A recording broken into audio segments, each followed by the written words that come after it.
Bună, dragilor, și bine ați venit la o nouă citire. Dacă titlul te-a atras, înseamnă că ai aici cu siguranță un mesaj pentru tine. Îți mulțumesc pentru că mă urmărești, îți mulțumesc pentru că mi ești alături. Dacă vrei și tu astfel de citire, te invit oricând cu drag doar pe aplicația de tarot și astrologie Cristina Zurba, disponibilă atât pe iPhone cât și pe Android.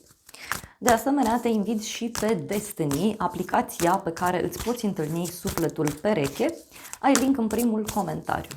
Hai să vedem așadar, pentru tine, pentru casă, în curând în viitor, ce nu știi pe neașteptate și ce o să te mire. Justiția. E o perioadă în care ai de luat decizii importante. Unii poate aveți de rezolvat chestiuni legate de acte. Turnul 10 de cupe, un eveniment neprevăzut care a avut loc în casa ta, în familia ta. Pentru unii poate să fie și o schimbare foarte mare pe care vreți să o faceți în acest moment, poate să fie și o schimbare care ține de casă, familie, poate avea legătură și cu un anumit ideal pe care tu ți l-ai format și care acum poate să fie puțin dat peste cap. Văd aici, bineînțeles, că te afli într-o perioadă de schimbări foarte mari, că și cum vrei să elimini din viața ta toate acele lucruri care nu îți fac bine, toate acele lucruri care nu te bucură, care nu te împlinesc. Hai să vedem pentru tine, avem justiția. Deci aici discutăm despre o decizie pe care o iei. Este o decizie între minte și inimă. Mai poate să fie și un moment în care tu ești foarte hotărât pe ceea ce îți dorești, poate să fie și o perioadă în care te pregătești să accepti acest turn, poate e vorba de o pierdere, poate e vorba de o mască care a căzut jos de pe față, niște adevăruri care ies la suprafață și aici cu dreptate e clar că în urma acestui eveniment tu iei o hotărâre. Bun. Hai să vedem ce e cu justiția asta. Unii poate aveți treabă cu actele în perioada aceasta. Ia să vedem, justiția, multe mesaje, dragilor, multe mesaje.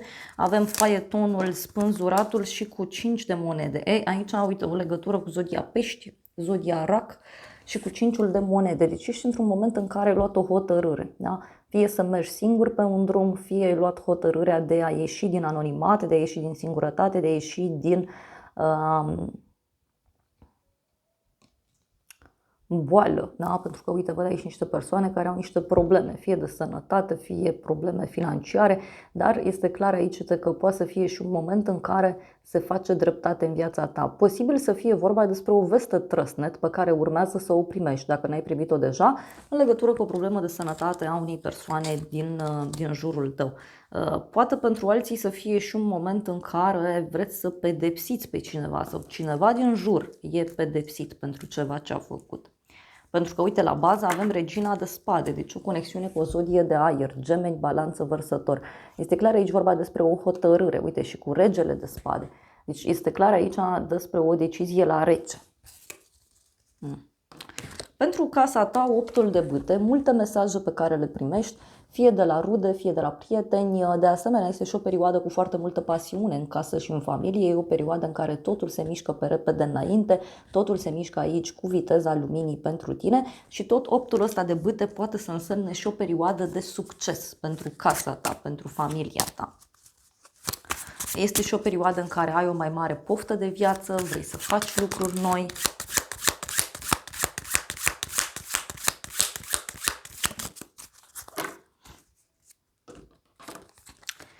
Și avem așa, asul de monede, 5-ul de cupe. E ca și cum, uite, regreți ceva. Da? Regreți ceva ce s-a întâmplat, însă aici eu văd clar că ți se oferă o nouă oportunitate, ți se oferă o nouă șansă, un nou drum, o nouă persoană. Poate pentru unii să fie și un moment în care sunteți hotărâți aici să faceți niște schimbări destul de puternice în plan personal. Da? Mai vreau un mesaj pentru casa ta. Că e vorba, uite, de o noutate plăcută. Ok, și avem așa, 3 de monede, da? 3 de monede și 6 de bâte. Și ermitul. O legătură cu zodia fecioară. Deci pentru casa ta văd un succes, o bucurie. care fie are legătură cu o activitate pe care o faci pentru casă, unii poate aveți aici o petrecere, o reuniune, dar avem și ermitul ăsta care reprezintă foarte multă înțelepciune, deci poate să fie și un moment în care faci niște schimbări foarte, foarte rapid în viața ta, fără să te gândești prea mult, fără să acționezi prea mult. Uite, avem 8-ul de bâte, deci multă pasiune, da? Din nou. Poate să fie și o călătorie îndepărtată pe care vrei să o faci sau niște vești bune care vin și care țin de zona străinătății. Bun, în curând, regele de spade, o legătură cu o zodie de aer, gemeni, balanță, vărsător. În curând, ce văd aici cu regele de spade, uite, putem să ne gândim și la un personaj mai dur din fire. Este vorba despre o persoană care știe ce își dorește.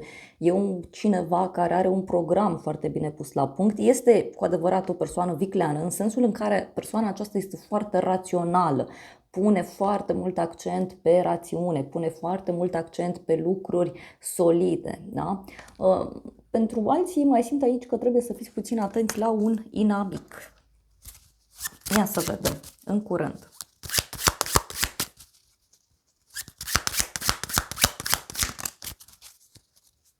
Doi de monede, în curând. Cineva, uite, care se comportă aici ușor mai copilăresc. Poate e o persoană care încearcă să te convingă de un anumit lucru, pot fi niște glume pe care persoana aceasta le face. E cineva care nu prea știe ce să facă, e un personaj mai jovial așa din fire. Uite, e un om care are tot felul de planuri, tot felul de strategii. E cineva căruia îi place să dețină foarte mult controlul.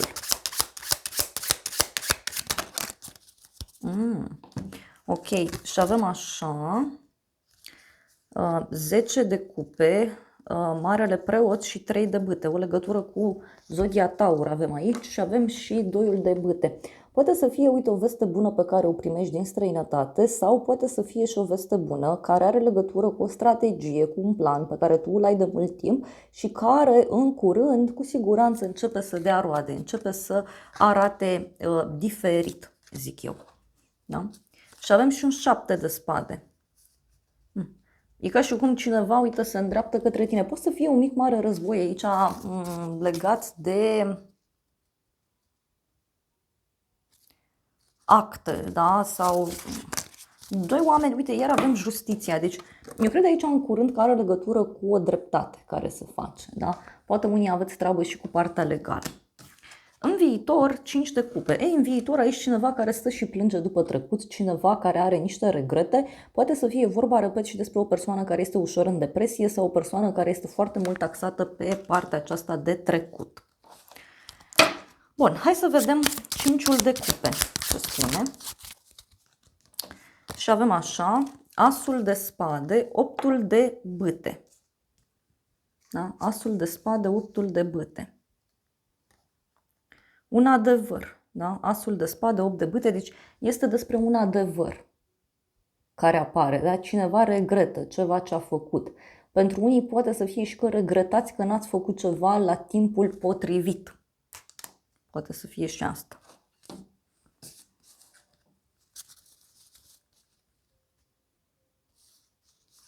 Cineva care regretă o așteptare.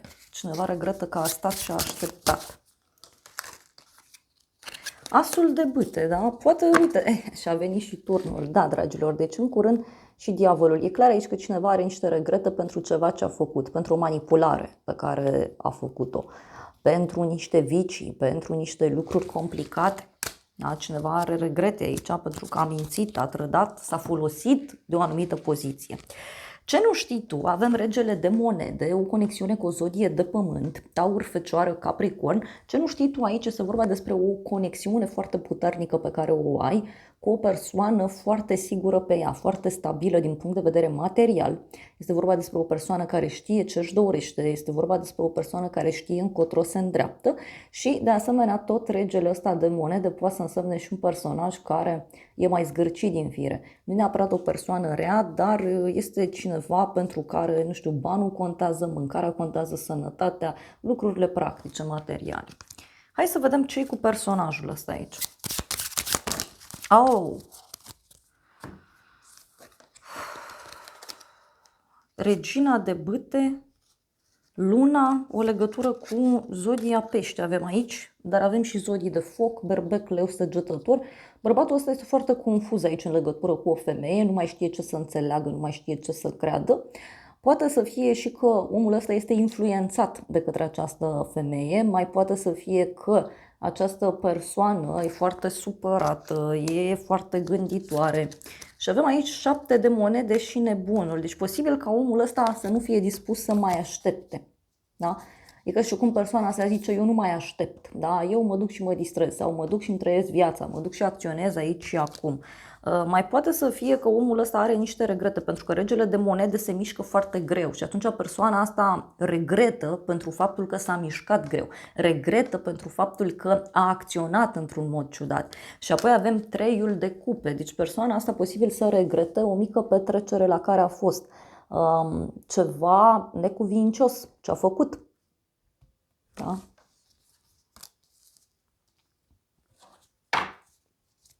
Asul de cupe, regina de monede, o conexiune cu o zodie de pământ, Taur, Fecioară, Capricorn.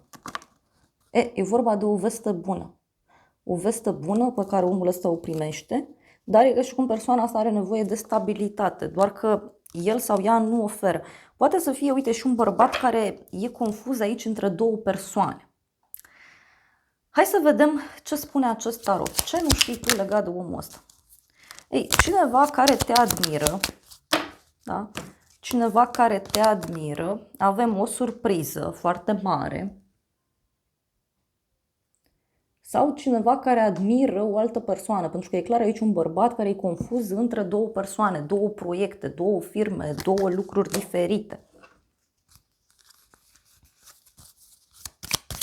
Ce nu știi tu? O femeie brunetă. Deci tu nu știi ceva aici legat de o femeie brunetă, o femeie cu părul închis la culoare. Este vorba despre o femeie foarte matură, stabilă, sigură pe ea. Ok, și avem aici un copil și consultantul. Posibil ca omul ăsta să se consulte cu cineva și tu să nu știi acest lucru. Fie e vorba de o femeie cu un copil, fie e vorba de faptul că omul acesta este foarte copilăros din fire. Da? Victorie. Da? Deci e și despre o victorie pe care persoana aceasta o are. Pe neașteptate, asul de bâte, pe neașteptate o bucurie mare, o creștere, o realizare, pe neașteptate cu asul ăsta de bâte, văd clar aici un nou început, o veste eliberatoare, o veste care ți aduce pace, liniște, e ceva care te încurajează. Hai să vedem despre ce este vorba. Da? Poate să fie și un moment pasional pentru unii dintre voi, dar ce avem? Avem 4 de cupe, 9 de spade. Pe neașteptate, uite o invitație pe care o primești și care te stresează. Sau, pe neașteptate, tu aici ești foarte încântat, da, de ceva anume, doar că ți se recomandă să nu te aprinzi prea tare. Pentru că e aici o speranță, e un foc care se aprinde și care, bineînțeles, se poate stinge la fel de ușor. Mai vreau un mesaj. Ok, și avem 10 de spade, temperanța. Ei, aici, pe neașteptate, cineva alege, da? Cineva sfârșește o anumită situație în care, nu știu, parcă omul ăsta a fost până acum între inimă și bani, între 2 lumi, între 2 persoane, 2 situații. Deci se sfârșește, da? Această dualitate. Asta e clar. Mai vreau un mesaj. Da, pe neașteptate cineva așteaptă. Uite, avem multă protecție, bârfe și un inamic. Deci pe neașteptate cineva te avertizează în legătură cu o persoană. Pe neașteptate cineva te avertizează în legătură cu cineva anume. Ce să te mire? Regina de spade. O conexiune cu o zodie de aer. Gemeni, balanță, vărsător. Ce să te mire pe tine are legătură cu o persoană care îți spune un adevăr. Este vorba despre o femeie dură, rece, detașată. Este vorba despre o femeie care știe ce își dorește. Este vorba despre o femeie care se concentrează foarte puternic pe ceva anume. Ce o să te mire? 3 de spade, o persoană cu inima frântă. Da? O persoană cu inima frântă. 9 de cupe, 6 de monede. Ei, cineva căruia nu-i place ceva legat de bani, legat de un cadou pe care îl primește, legat de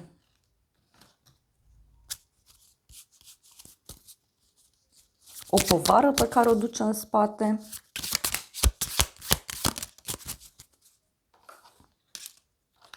Ce o să te mire? Valetul de spade și steaua. O legătură cu zodia vărsător. Uite, poate să fie o persoană foarte cunoscută sau poate să fie despre un nou mod de a acționa, un nou mod de a vedea lucrurile, un nou mod de a te pune în slujba celorlalți. Roata destinului, ok. Da? Deci e o decizie de destin aici. E ca și cum ești dus într-o altă lume, într-o altă țară, într-un alt loc. Mai poate să fie și că apare o schimbare foarte mare care are legătură cu această femeie. Hai să vedem ce spune tarotul meu.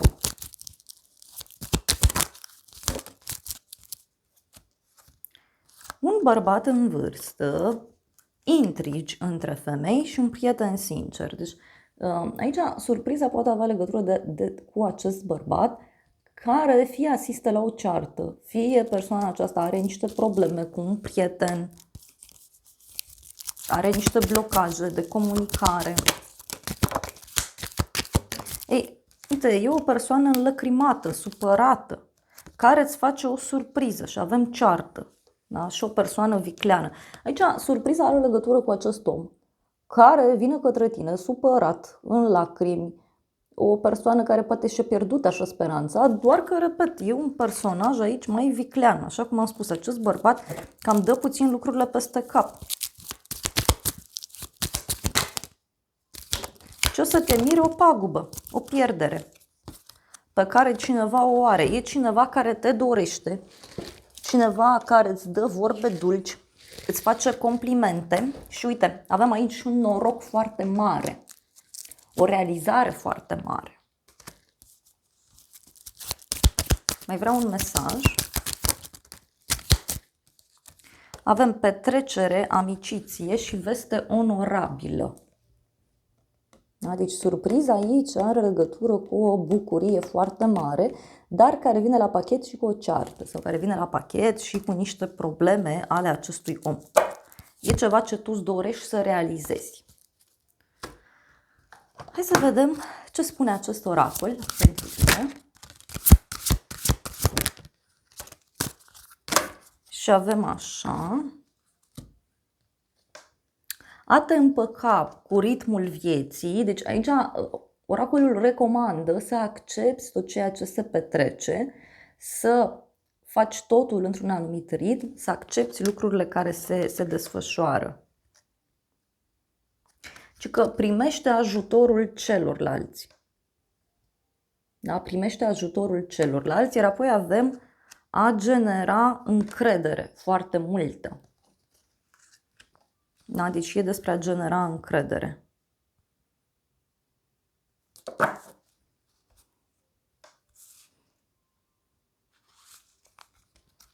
E o situație care îți aduce mai mare încredere.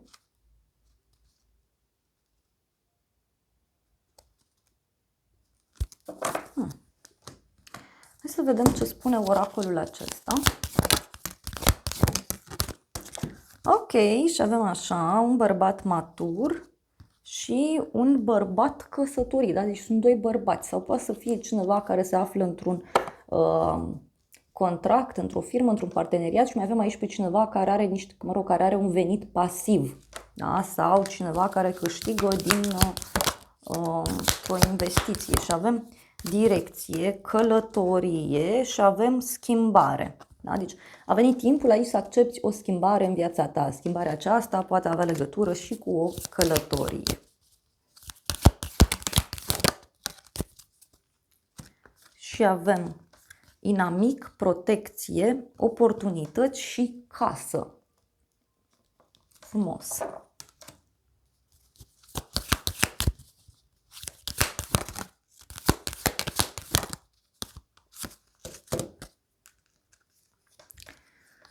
sfârșit și nou început, justiție și documente. Deci e vorba de o decizie importantă pe care tu o iei aici. E o decizie care ține de acte, e o decizie care ține de un noroc pe care l-ai.